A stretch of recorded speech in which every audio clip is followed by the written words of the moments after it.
Good evening and welcome back to the Masonic Roundtable, a weekly hangout where Masons from around the world get together to talk about Masonic news and opinions in a friendly and social manner. The thoughts and opinions expressed here are solely the opinions of the participants and do not represent any Grand Lodge statements or positions. Make sure you keep your conversations open for the public and on the level. To interact with us, send questions to our Twitter page at Mason Roundtable or on our Facebook event page for episode 102. That's 102 Hope. As usual, I'm one of your hosts, John Ruart, past master of the Patriot Lodge number 1957 in Above Average, Fairfax, Virginia. And I will let Juan Sepulveda introduce himself next. Hello everybody, Juan Sepulveda here from Orange Blossom Lodge in Kissimmee, Florida, and the host of the Winding Stairs Freemasonry podcast. Thank you, Juan. What a very handsome radio voice you have tonight. I'm keeping it. All right. Robert Johnson, introduce yourself, please. Okay, I'm Robert Johnson, past master of Waukegan Lodge number 78 in Waukegan, Illinois, and the current secretary and host of the Whence Came You Masonic podcast. Thank you, Robert. Thank you. Haven't seen the other Johnson brother yet, so we'll move right into Jason Richards. Introduce yourself, please. I was going to say, we're not going to move right into MMQOT. No. Hey, everybody. Thanks for listening in and watching tonight. My name is Jason Richards. I am the Senior Warden of Acacia Lodge number 16 in good old Clifton, Virginia.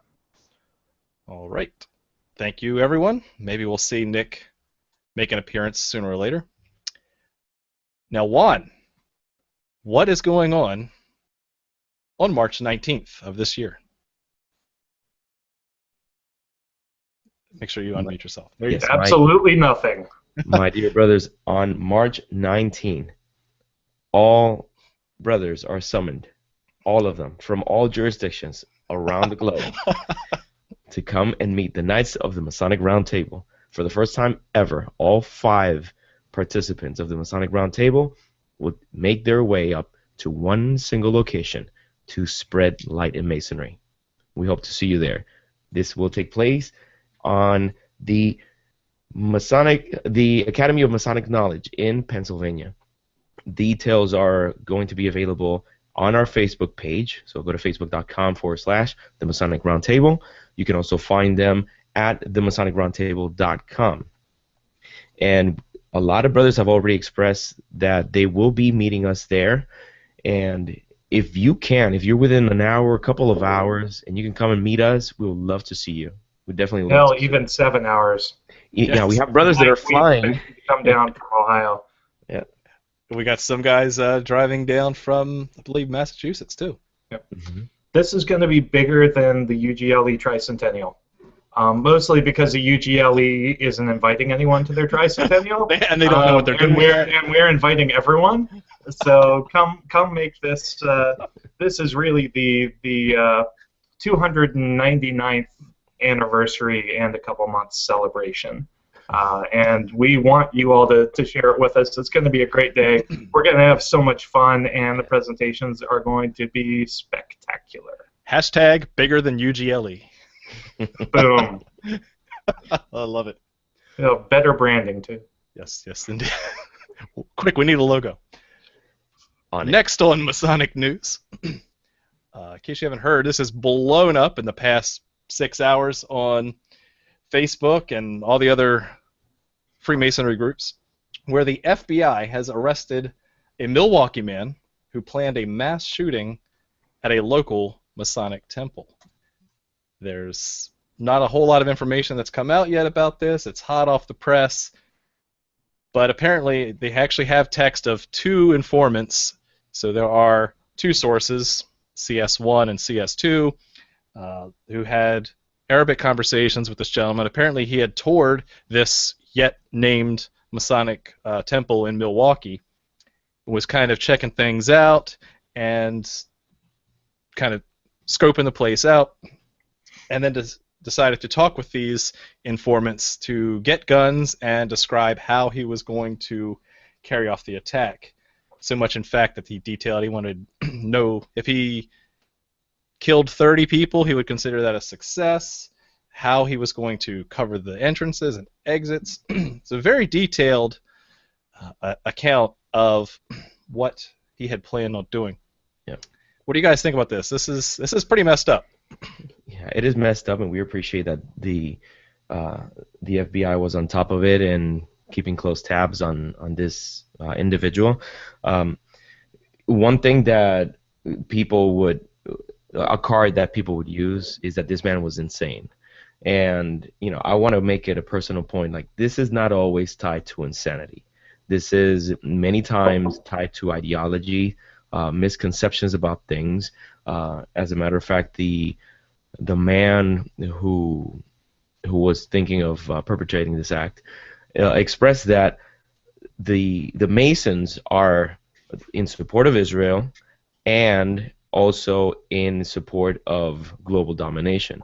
So, two claims that are there are beyond. Even if we did support Israel, it's not something that we talk about in Masonry in any of the degrees that we've experienced. But he was bent in the fact that we are plotting to control. Actually, he one of the articles that I read, he says they are the ones playing the game of life, and we are the pieces, like we're their pawns basically. And this man had the capacity to actually go and do this. So he'd actually had the guns. He had automatic weapons. And well, we don't have to go into all the details, but yeah, so this is no longer theoretical. We've talked about, I think, at least over a year ago, where the Al-Qaeda had listed Freemasons as one of their targets. And, it's really interesting to figure out how that works, right? We kind of laughed it off, and yet here we have an example of, this homegrown terrorism that's trying to do this here on our own turf, here hitting us literally in our own homes, our own lodges. So it's becoming more of a reality, and it's very emotional. And I'm sure there's going to be some sort of reaction to that. Hopefully that, again, with most things, so you don't want the pendulum to swing the other way. Yep. But it's possible that there could be some sort of emotionally charged overreaction, because, as I wanted to mention, as we were talking about this before the show, regardless of that, again, kudos to the FBI for stopping this attack. But these kind of attacks are significantly insignificant of impacting any one of our daily lives. Yes, it was being planned on happening. Yes, fortunately the informants were there to catch things early. However, in the grand scheme of things, don't let your emotions, don't let fear conquer your sense of logic. Yeah. Well, it's important to recognize fundamentalism and extremism as an ideological motivator, because there are so many times where it's easy to project your own feelings on a subset of a population onto a greater population. We have brethren in the lodge who are very devout Muslims, especially up here in Northern Virginia, and they are absolutely wonderful brethren. So hate speech isn't going to get us anywhere. So I would encourage brethren not to use this as a way to be more divisive within our own lodges, but to say, you know what, this is something that unfortunately we've had to take up issue with. Luckily, again, the FBI did their jobs, and this is one of the very, very few stories, I think, where the FBI probably could talk about it. There are so many other things that probably happen around us that we never know about.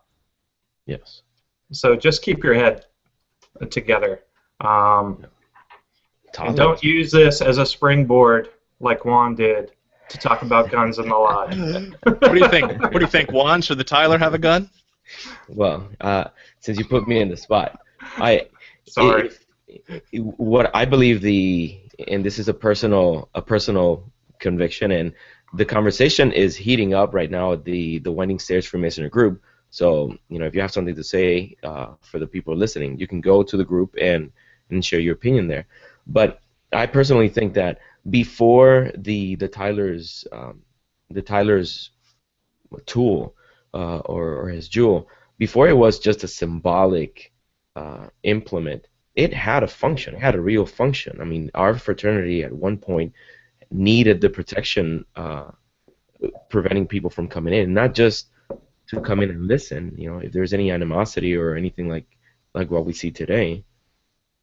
So at least put some sharp, at least put an edge on the sword, at least. So what about when we had Masonry overseas, right, with our men and women in service areas, and they talked about how their Tylers are fully armed, and how lodges in those areas have fully armed real guys with like M16s. Yeah. A lot of the argument that I find against it is that it would disrupt the harmony of the lodge to have a defensive weapon. Let's just presume that nobody within the lodge ever brings a defensive weapon into the lodge room, and we keep it at the handling of the Tyler. This is a brother that his role is to protect you while you're at labor within the lodge. That's it. I mean, it's not like he's gonna come here and argue with you, and when the junior deacon goes to the door, he's not being threatened by the Tyler. Like, this is your brother. He's there to make sure that you can conduct business and become a better person in peace. But I mean, the paranoia, of course, is disproportionate. Somebody just shared with me the likelihood of something like this happening in your lodge is so remote that being paranoid about it and nervous it's irrational. But well said. One thing I wanted to conclude with, that Angel Millar, who posts a lot into the Esoteric Masonry group on Facebook, and has written a couple articles on esotericism, as well as his recent book was The Crescent and the Compasses, which is about Sufism and the Muslim tradition in Freemasonry. I haven't read it yet. He's also written a history of Freemasonry. He's a British Mason. Gotcha. I've heard a couple of his interviews on other podcasts, and he had a really good summary that he posted, and I'll let you guys dig for the rest, but I'll quote him where he says, "It's also interesting to me that the anti-Freemasonry rhetoric of hardline Islamic and jihadist groups today is almost entirely overlooked and does not appear to be understood even by experts in this area. Yet, it has appeared in even Al-Qaeda propaganda. As we talked about earlier, we've heard them say that Freemasons are their enemies. As I clearly demonstrate in the book, The Crescent and the Compasses, the term Freemasonry is used by jihadists as a synonym for the whole entire culture of the West, and more often for the culture of the United States of America. How is it that even through the West, though the West has been in its war on terror for longer than World War I and World War II combined, we still don't understand that?" So we try to rationalize it from the insider looking out, from Freemasons. How can they attack Freemasons, right? We're all for love and compassion and tolerance. And yet, the jihadists are looking from the outside in and using Freemasonry as a label, right? Just like most irrational people do. They'll generalize the label and they'll put blanket statements together, and that's the Freemasonry that they're talking about, the culture of the West. So I found that to be an interesting analysis of the current situation today. With that, let's move into the Masonic Monday question. Jason? On Tuesday. Yay! There we It should have been my job this time. Yes. You dropped the ball, though. Mr. Barry White. On Tuesday. You got the job. That was awesome.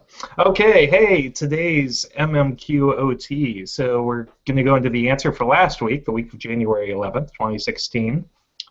That answer was the South Sea Bubble. That was during the early part of the 18th century. Congratulations to Justin Miller, Christopher Croteau, Willem Coulson, Jerry Johnson, Mark Robbins, Chris Boyce, Art Ingersoll, Jonathan Primo, William Nair, Lauren Lampy, Joey Boyer, Michael Overturf, Larry Fama, Frank Scrobot, Mike Hambrecht, and James Webb. You guys are our winners for this week, and you'll get a golf clap from me. So now let's go into this week's Masonic Monday question on Tuesday, which is, this little brick schoolhouse, found in a U.S. state in the American South, was the site of a Masonic-sponsored college, a segregated public school, and in 1850 was the birthplace of this Masonically affiliated body, open to Master Masons and their female relatives, it being one of the largest in the world at more than 500,000 members. Which organization was founded in that little brick schoolhouse? And what was the name of the educational institution at the time? And why have we not covered this appendant body on TMR? Your bonus question is, where is this large appendant body currently headquartered? When you've got the answer, send it to masonicmonday@gmail.com. Don't forget to include your lodge name and number. We will put this in the show notes per request. And good luck to everyone.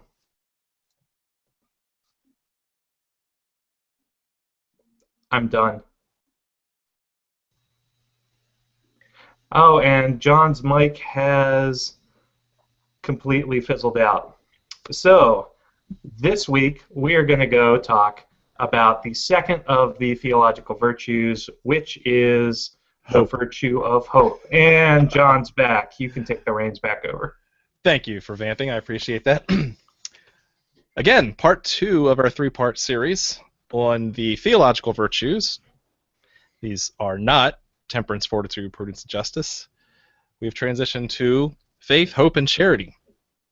Hope being the second in the series.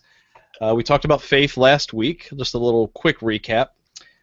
These theological virtues are meant to be acted on as God as the primary source of these, where temperance, fortitude, prudence, and justice could be attributes. Think of them as leveling up in a video game.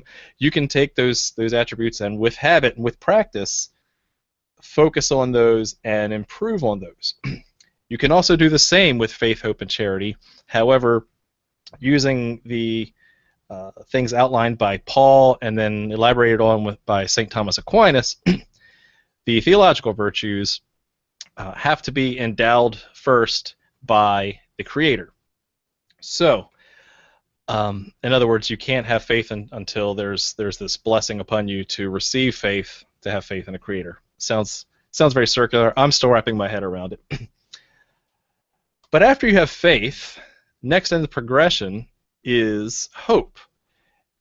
So let's define what hope is in this theological virtue, and then we'll get into, like we did last week, how to evolve that into our modern interpretation and how it applies to Freemasonry today. So in your research, guys, have you found any elaboration of what the virtue of hope entails? And I'll hand it off to Juan. Your mic working? There we go. Here we go. I did a little bit of reading regarding the those three virtues, and if you remember, if you listen to the last episode, we mentioned that faith is that expectation of the yet unseen, and then I mentioned that action should be closely following your faith, because faith without the action would be empty. Now, once you've put your faith into something and put action behind it, now you have hopes that that action actually yields a result. I don't know. I haven't looked a lot at the philosophical aspects of it. Most of what I found was tied up to the biblical scriptures, to the scriptures. So it all follows that. I was trying to see if any of the philosophers that we've been discussing before had a lot on hope, but I don't know if you found something about it. And so, yeah, in my research, again, I'm starting to like St. Thomas Aquinas and his influence on Freemasonry, but specifically on hope. he kind of just uses hope as a bridge to segue into charity, which we'll talk about next week, probably at length, because it definitely has a plot twist that I think most Masons are not aware of. But hope, if you have faith in a creator, then this does dovetail into our general Masonic beliefs that you do have a hope in the immortality, whether it's the immortality of the soul or the immortality of heaven or some sort of afterlife, or even that being interpreted in kind of modern language as that your purpose lives on beyond your mortal coil. Does that make sense? Well, and interestingly enough, looking at A.E. Waite and Mackey's Encyclopedias of Masonry, you realize that hope, while it comes after faith, is actually often an antecedent to it. So what causes you to have trust in something beyond yourself? Well, the hope in immortality, the hope that something of yours lives on after you pass from this earth, that is actually the catalyst for your trust in something beyond yourself. So I found that to be very, very interesting. Right, you can't have hope in something if you don't first believe in it. If you don't have faith that there is an afterlife, then you can't hope for an afterlife, right? So that I think makes a natural progression. A little bit. That's the Aquinas argument. Robert, what do you think? Sorry. Wake up. Yeah. So the whole topic of hope, as I look at it, is hoping to me is a wish. It's a want, and it's a way. It's a thought process that allows people to, whether you believe in that kind of thing or not, manifest things in reality. I've always looked at it like it's an allusion to, if you guys have ever read anything about The Secret or the laws of attraction. So to me, hope is kind of the way you use the law of attraction. You have hopes. Faith, like I wrote some notes down for the episode when I was trying to kind of compile my thoughts on it and make sense of it. And I always make horrible, whatever you want to call it, stories to describe things. There's a word for it, and I can't remember the word right now. Like an allegory, or an allegory, yeah. Hey, metaphor. A metaphor. A metaphor is a better word. So I look at something like a simile. It's like a campfire. So for me, faith is the fire itself.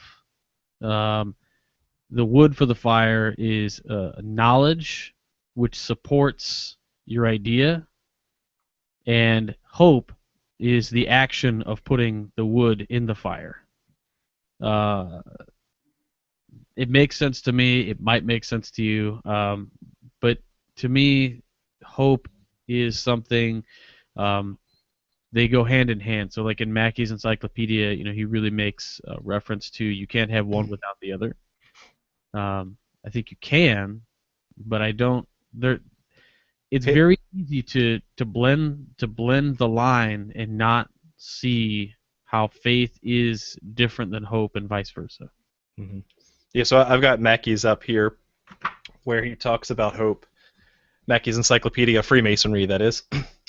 Let's see, and I'm just going to read it real quick. It doesn't take long. Hope is the second round in the theological Masonic ladder and symbolic of a hope in immortality.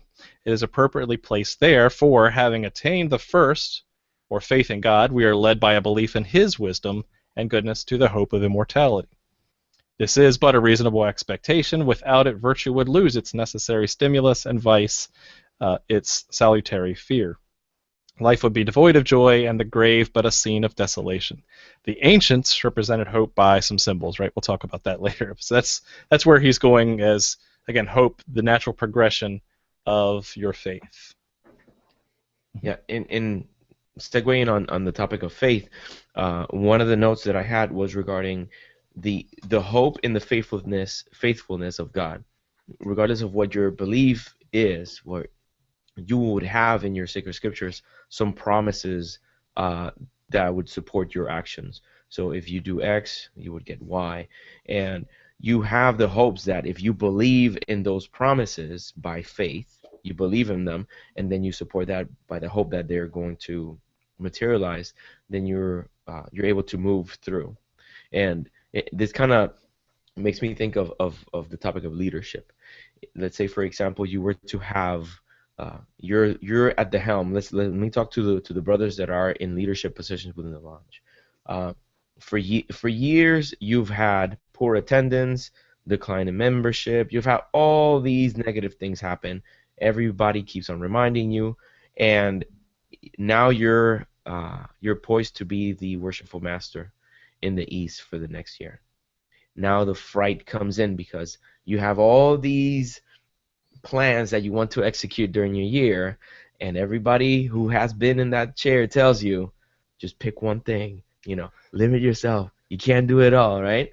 Now, there has to be a balance there, If you get crippled by all the negativity that surrounds you, by everything that preceded, then you have no hope of actually achieving anything that you had in mind.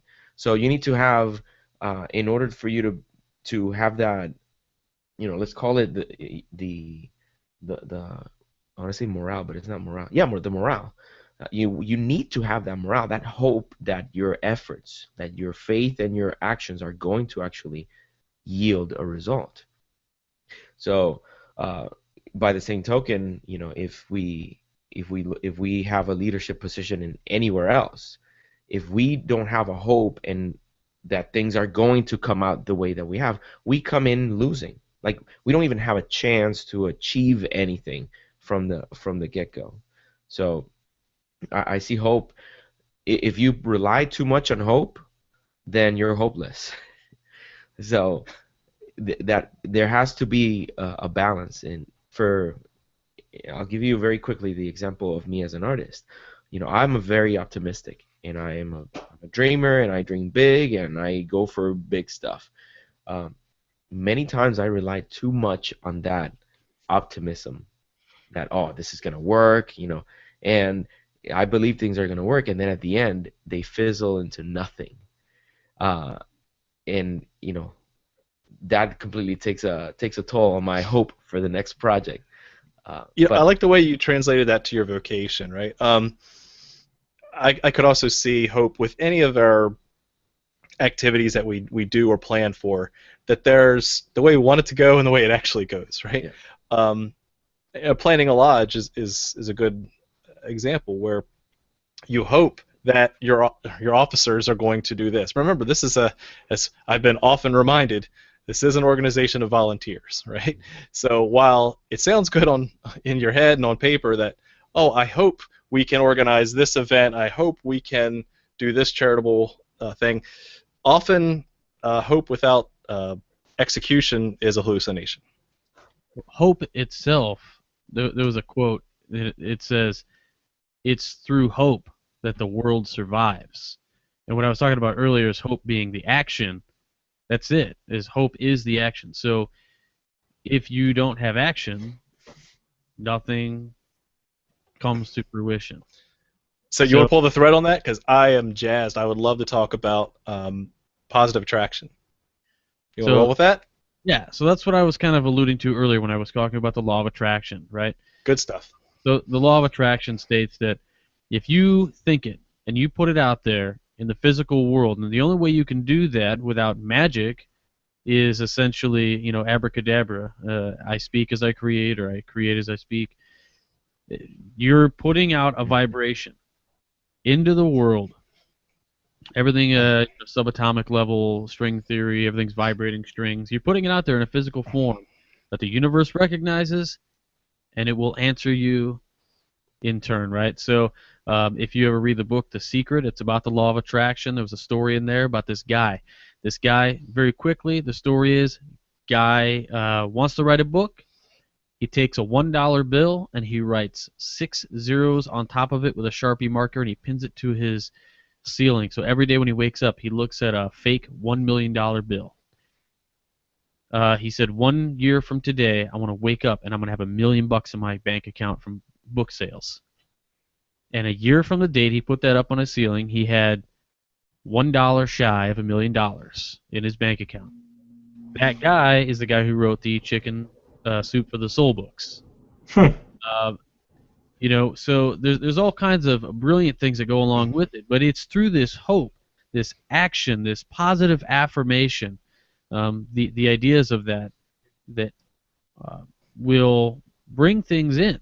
Andrew Carnegie came into the United States, a poor Scotsman, died the richest man on the planet. When they asked him about his success, he said the success was basically he surrounded himself with a think tank, and all they did was he gathered a group of successful people in all of their areas, and they basically had action or hope toward an ultimate goal, and it worked. And Carnegie was, you know, the Carnegie libraries all over the United States. There's Carnegie Steel, these kind of things. So the law of attraction is huge with the idea of hope. Those mastermind groups, they call them. Yep. You know, actually, and a more recent example of that writing a check thing, I remember hearing a story, and I just looked it up. Jim Carrey, as an early actor, wrote himself a post-dated 10 years in the future check for $10 million, to which he did get $10 million for acting services rendered. Mm-hmm. So it works, and I've become a fan of that, and it's not just sitting in your house going, boy, wouldn't it be nice to be rich one day, right? Oh, wouldn't it be nice? Right, yeah. It has to be followed up. Again, hope is an action, but what it does is it subliminally causes action as well towards that goal. It's on your part, right? It's focus, right. You're constantly talking about the action, and you're putting yourself in that, you subconsciously put yourself in the way to actually accomplish the goals. I constantly, I do this all the time with small goals, right? People say Robert Johnson is writing checks that he can't cash. Actually, nobody actually ever says that, but I say it all the time. I feel like I do that to myself. I feel like I write checks that I'm never going to be able to cash, that people can't cash, but they ultimately do cash them, and it's because by putting myself in a situation and making those goals and talking about it and using hope as this actionable thing, where I think about it, I talk about it. My wife says, "How are you going to do that?" And I go through it and I say, "Well, I think I'll do this, this, this, this, and this." And all of a sudden, you know, my hopes become realities because you're holding yourself, your feet to the fire. You're depending on the guiding hand of the great architect of the universe, whatever you want to say. And you know, it works in reverse too, because I've met some of the most negative people in the entire world. Yes. Where every day is a rainy day. There's one little black cloud that hovers over them. And of course, if you focus on the negative, all you're going to get is negative in return. It's going to be an echo chamber, and you're just going to get nothing, but you can't see the positive in anything. Yeah. So conversely, focusing on the positive, keeping your eyes forward instead of reminiscing on the past, you will get to a better place than where you are today. Yeah, you know, and I wanted to build upon the secret, because I am sure there's someone in their car listening to this right now. I'm talking to you, and you're like, "Oh my God, this is like hocus pocus, mumbo jumbo." All right, you're listening. Listen, it's okay to think that. That's fine. There are some behavioral psychology happening while you're actually doing this. Some people attribute it to vibrations in their strings, but there's a real thing happening when you actually externalize your thoughts and you are able to streamline and focus your attention. And I'll tell you guys, I don't know if I've ever mentioned it in the show, but there's a thing that I call the monkeys. And it's the voices in the head of the creative mind. You as an artist, as a musician, as someone that has a creative potential, you have all this cacophony of noise in your mind. All these also called schizophrenia. Yeah, exactly. Well, you cannot clinically assert that. You can get in trouble legally. But you have this cacophony of ideas, all these things that are happening, bubbling in your mind, and it is not until you actually sit down and write it, or sit down in front of a friend or a partner and share it with them, that you are able to take all these ethereal ideas and actually narrow them down to something that's physical. And when you hear your voice, you can tell, that's stupid. Or you can tell, you know what, there's something here. And you can actually build accountability with the people that are listening to you, which is a problem that a lot of individuals that work by themselves. I work outside of the studio. I'm in the studio all the time, and it's important for me to have these sounding boards. These other people that I share the ideas with, and they can tell me, listen, that's a good idea, but it's gonna take this and that before you can get there. So don't attribute it to mumbo jumbo. Like, this is something that really happens. Externalize what you're thinking, and you're able to have transform an idea into something that hopefully will become a reality. I know Jason's chomping at the bit, but I wanted to add one last thing to what Robert said too. For those who practice alchemy, spiritual alchemy that is, that this is also a concept of alchemy as far as the creation goes, as far as using the Philosopher's Stone to create. And so this dovetails back. Alchemy is loosely related to some of our appendant degrees and additional bodies. So just consider that when you think about the positive attraction and creation. Abracadabra. Booyah. Jason, what do you think? Mambo jumbo. Hey, can I talk now? Mumbo jumbo. You guys are paying me back for hogging the show last week. That's what this is. It's all a big conspiracy. We got rid of Nick. Now you're next. So when you look at hope, I completely agree with everything you all have said. I know that doesn't happen very often, but hope is, again, fundamentally a catalyst for action. But again, it needs to fall back on faith, because remember, you can hope for whatever you want. However, you do have to have some tangible element of faith that you can actually accomplish what you want to accomplish.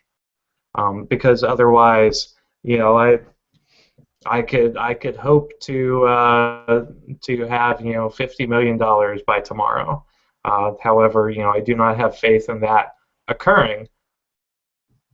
YouTube viewers and podcast listeners, you can help. Send $1 to Happy Dude. Yeah. So I think, as we saw with the 4 cardinal virtues, they just fit together so well. We're seeing this with the 3, philosophical or theological virtues as well, where hope and faith really go hand in hand. And when you separate the two, they fall apart. And I think as we get into next week's topic, we will see what proceeds from the union of hope and faith. Awesome. Any last go-backs to this topic before we start looking at social media? We've had some good conversations on there. Juan, RJ, anything you wanted to add? I wanted to mention quickly, Brother Gerald Brown reminded me of one of my favorite books, The Alchemist by Paulo Coelho. Great book. Great right? book, by the way. And when we meet in person, I'll tell you a personal story about how that book changed my life. Literally. Literally. March 19th. Literally, yes. March 19th, make your way to Pennsylvania, and I'll tell you the story. You might hear that story from Juan. Yeah. You will hear that story from Juan. Yeah. But All the time. But the quote says, when you want something, all the universe conspires in helping you to achieve it. And if you read that book, that'll be familiar to you. And it is, you want something, but you actually go out and seek for it. Like, you're actually taking the steps in hopes that you'll achieve it. And it's almost supernatural how things begin to happen. You begin to meet the right people. You begin to be at the right place at the right time in order for you to materialize that dream that you had. Isn't it funny though, like to think about it like that? Okay, so Carl Sagan always said, and it's fact, we're all star stuff, right? Mhm. We're and then the esoteric idea of we are the universe experiencing itself. Mhm. We are the world. We are the future. Children. Are we the builders? Are we the creators Oh yeah, of, you of are our the own existence? yeah, absolutely. Boom. People hit on that all the time. They're like, oh, the allegory of Solomon's temple. Not to go off on a tangent, but I'm just saying, Solomon's temple. As far as I know, the only legitimate Masonic body in the United States to actually publish something that says Solomon's temple is an allegory for the human body was the Grand Lodge of Illinois. Boom. So the Grand Lodge of Illinois is the creator. Jason, take us to social media. All right. So first from Brother Michael Overturf, from the book Inner Christianity, which is an amazing book.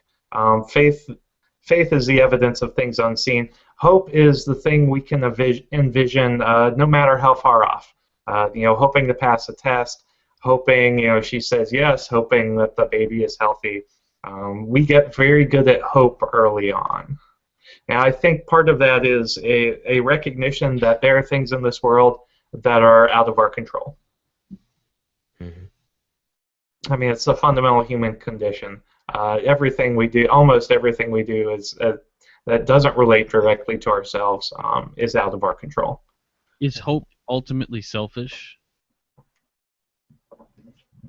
Yes. Yes, perhaps. Just general question. I I don't know. I mean, I don't know how, like in the context of back to leadership, hope would, it could be your desire for the group to grow, wouldn't it? Right. But then But isn't that because it's your desire? So root cause analysis would prove it's your desire. Uh-huh. Yeah. You could So also say hoping that there are no more starving children throughout the world could be selfish because you don't want to feel guilty or bad that there are starving children throughout the world. Hmm. And it's a really jaded way to look at things. and, that really is kind of a, I don't know if it's quite a Gnostic thing, but that's really deep because I've come across that in other texts, and that's okay to feel selfish when you want more light in Masonry, when you want more knowledge, more wisdom. That's okay. We as human beings are conditioned to not want, to not consume, to not be selfish, to think more altruistically.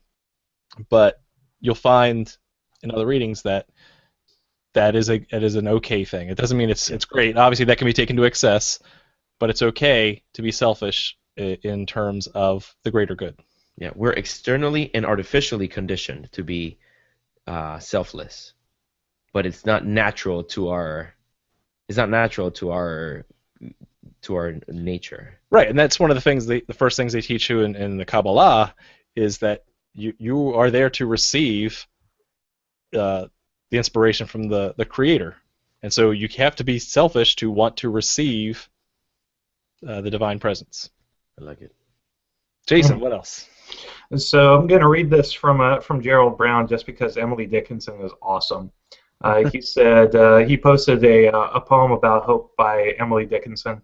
Hope is the thing with feathers that perches in the soul, and sings the tune without words and never stops at all. And sweetest in the gale is heard, and sore must be the storm that could abash the little bird that kept so many warm. I've heard it in the chillest land and on the strangest sea, yet never in extremity it asked a crumb of me. Really cool. Also, by the way, happy late birthday to Robbie Burns Drink to that. from yesterday. The man with a million babies. Yes. Yes. 13 that we know of. I'm catching up.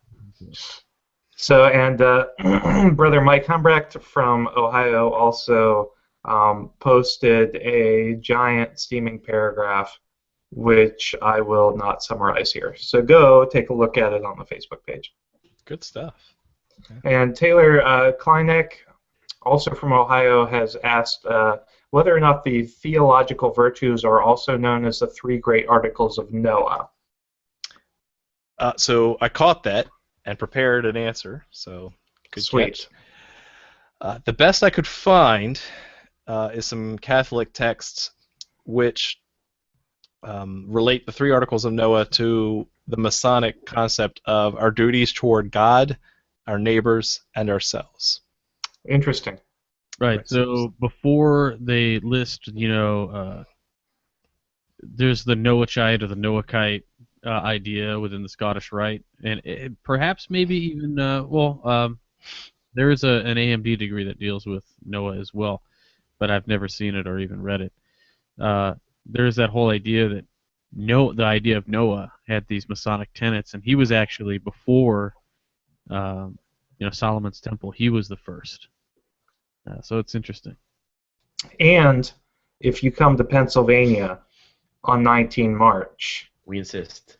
you are going to be treated to what is likely going to be a symbolic interpretation of the Noahide flood myth as it relates to Freemasonry. Oh, So just to be sure, is this an episode on hope or an advertisement for the 19th of March? Why can't it be both? Oh, why not both? Good stuff. That'll be really cool. I'm excited to hear that. Is there going to be any Gilgamesh stuff in there? Oh, yeah. Yeah. I love it. I can't give too much away. This is my first paper for AMD. Oh, And, nice. yeah. So, Don't screw it up. nope. I'm going to start with a comparison of a number of flood myths throughout the world. There are some 600 flood myths throughout the world and throughout different cultures. And I'm not going to go through all of them.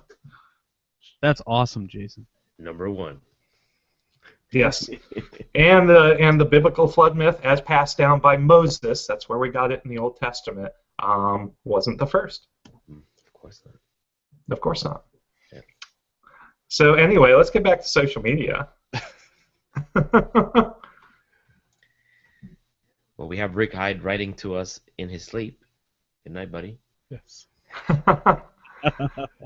Yes, and Brother Gordon Renfro, from Master of Diversity Lodge, posted, "Hey, ever heard of taking a knife or a sword to a gunfight?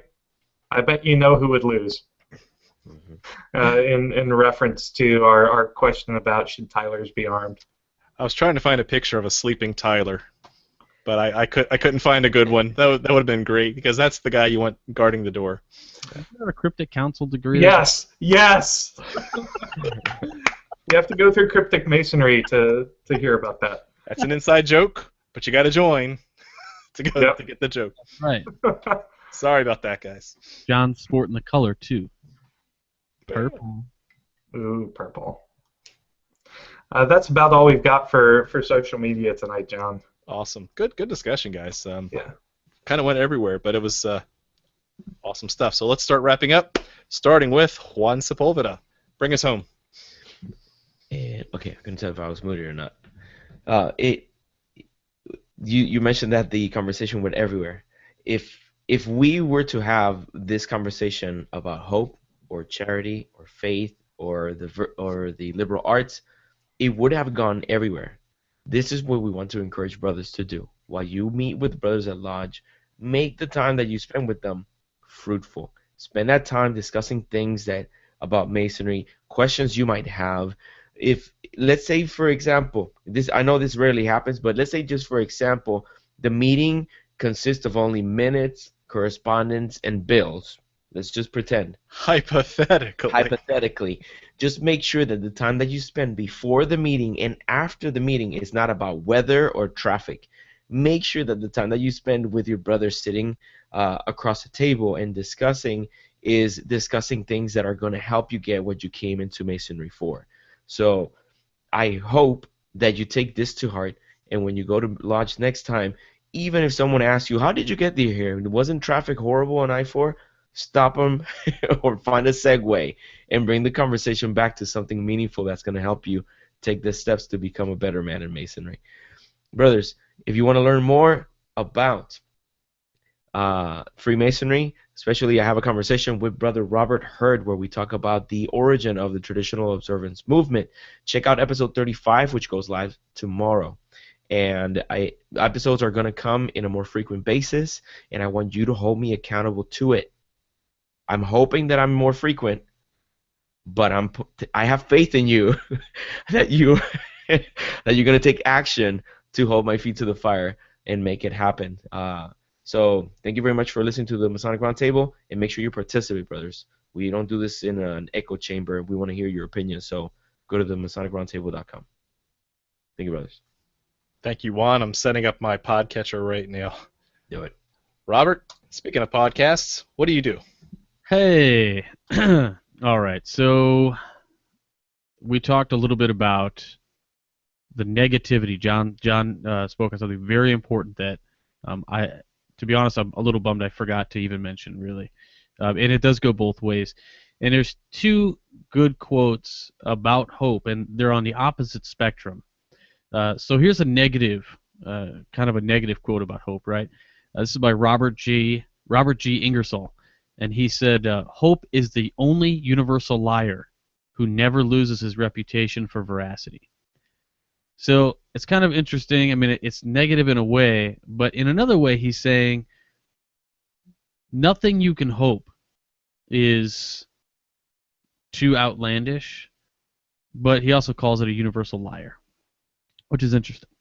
The opposite end of the spectrum is a quote by Christopher Reeve, who he once said, "Once you choose hope, anything is possible." And we were actually talking a little bit earlier today, just kind of some back and forth chat, that for a universe with infinite possibilities, everything is possible and everything is impossible. So if you think about kind of the way that works, is hope is this is our secret, which leads into it goes faith, hope, charity in the Masonic Lodge, but hope is a there's another quote I was just looking at actually in research for the show. It says, "Where hope would otherwise become hopelessness, it becomes faith." So hope turns into faith for me anyway, and I think for a lot of people it might not always go in that specific order. So just kind of remember that when you are hoping for something, you should create a picture board or a dream board, right? Or see that every day. Put your things up in action. Talk about the things you want to do often. Don't let people naysay on whatever you want to do, because what have those people done? There's a lot of, and this is a plight that's very familiar to me as a lodge educator. You want to bring education to the lodge, and somebody goes, "Nobody's going to sit through that." But what happened when you presented? Everybody sat through it, right? Nobody got up and left. There is hope that eventually you'll get some great stuff done, and I hope you guys all create actionable items, and it strengthens your faith. And ultimately, going back to the tenet of Masonry, where we have this belief in a supreme being, and I hope that these conversations we're having, specifically these three, faith, hope, and charity, are really going to add to your religious experience, whatever your faith might be. I think it'll be a real testament. That's not the right word. But in any case, thanks for listening to the show. I'm really excited about these topics. I'm really excited about the event in Pennsylvania. We're going to have a great time there. If you are there, buy me a beer, because I'm going to be poor. I'm just kidding. Buy everybody beer. Buy a round. Buy rounds, and we'll buy you rounds. Just kidding, but seriously. Exactly. So anyway, thank you for watching. If you enjoy Masonic Podcast, then be rambling on. Check out Whence Came You, Sunday nights at 9:30. Next week, If you follow Frater-O on Facebook, you'll see what the topic's going to be. I think we're announcing it tomorrow, but if you're listening to the show right now, it's going to be Star Wars and Freemasonry. Nice. So we're going to talk about Jedi and Sith, good, bad, and its similarities. And there are things I say quite a bit that people can guarantee I say when I talk. One of the things Frater-O says is striking correlations. Interesting. There are striking correlations between the two. Is there a rule of two in Masonry? Like there can only be like 2 curmudgeonly past masters in each lodge meeting? Yeah, because you have the current and the immediate past. And then does one end up killing the other? I sense a meme. It's coming. Yeah, Donnie, where you at, buddy? So, He's still digging out of the snow. Thanks, everybody. I'll pass it back to John. All right, good stuff, and keep up the good work with the podcast. Jason, what have you got? Hope. Wow. You know what? I have to say these 2 series that we've done on the virtues of the fraternity have been a lot less dry than I think we all expected them to be. I've learned so much just about the philosophy behind what we do as men and as Masons, and I'm so grateful that to those founders of the fraternity or those early innovators in the ritual for taking these virtues and adopting them as part of our own. Because I think Masonry is just a hodgepodge of, hey, you know what, that looks really good too, let's get that. And that's just so cool, and that's something that I hope for the future we can continue to do. Because I feel like as a fraternity, oftentimes I see us as kind of stalling a bit as far as innovation is concerned. Not innovation in the ritual per se, but innovation into the new ideas of the time, the new technologies of the time, etc. We started off as a very forward-thinking, forward-leaning organization, and I really hope we get a chance to get back to that, because I think that's where we will rediscover greatness. But hope is a fantastic virtue. Again, it's a catalyst for action. We are here on the Masonic Roundtable because we hope that we can bring light to others, and we hope that we can spark discussions about the fraternity, about the real state of the fraternity that might not happen otherwise. And as the hope that we have, proceeds from this, we also rest on the faith that, we do have something good to say that can spur some ideas. So check out Charity next week. It's going to be a very, very good episode. It'll be a lot of fun. John is going to go on a soapbox. It's going to be amazing. We will sit back with popcorn, and it'll be a lot of fun. So check it out. Check us out on the 19th of March. If you are up in New York, on the 30th of April, John and I will be there. If you are at Masonic Week in 2 weeks, John, Robert, and I will be there interspersed throughout the week. So it'll be a lot of fun. We hope to see you there. Let us know. Send us an email at theMasonicRoundtable@gmail.com if you're planning to come to any of those events, because we would love to see you and look out for you. So with that, I will turn it back over to you, John.